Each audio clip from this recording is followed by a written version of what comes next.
வெறும் 3 பொருளை வச்சு வீட்டிலேயே அருமையாக டேஸ்டியான ஒரு வேர்க்கடலை பர்பி எப்படி செய்யலாம் அப்படின்னு சொல்லிட்டு பார்ப்போம். வேர்க்கடலையை நான் ஆல்ரெடி வறுத்து வச்சுருந்தேன். ஸோ அதை லைட்டாக ஒரு பேனில் போட்டு ஹீட் பண்ணி எடுத்துக்கோங்க. இதில் வெள்ளை எள்ளு எனக்கு அந்த டேஸ்ட்டு பிடிக்குன்றதுனால நான் ஆட் பண்ணியிருக்கேன். உங்களுக்கு வேணும்னா அது பொரியிற அளவுக்கு ரெடி பண்ணி எடுத்துக்கோங்க.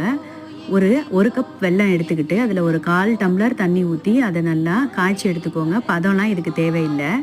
ஆல்ரெடி நம்ம பொடிச்சு வச்சுருந்த வேர்க்கடலையை அதில் தூவி, இதில் நட்ஸ் பவுடர் நான் கொஞ்சம் போட்டிருக்கேன், டேஸ்ட்டுக்காக நீங்கள் போட்டுக்கலாம். கொஞ்சம் அது திரண்டு வரும்போது நெய் விட்டு வெள்ளை எள்ளை அதில் ஆட் பண்ணி, குறிப்பாக நீங்கள் எள்ளை அரைக்க தேவை கிடையாது. ஸோ அப்படியே பொரிச்சிட்டு அப்படியே போட்டால் போதும். அதுக்கப்புறம் ஒரு தட்டில் நெய் தடவி இந்த கலவையை அதில் ஊற்றிக்கிட்டு உங்களுக்கு எந்த ஷேப்பில் வேணுமோ அதை கட் பண்ணி எடுத்துக்கிட்டிங்கன்னா ரொம்ப டேஸ்டியான பர்பி ரெடி ஆகிடும். தேங்க்யூ.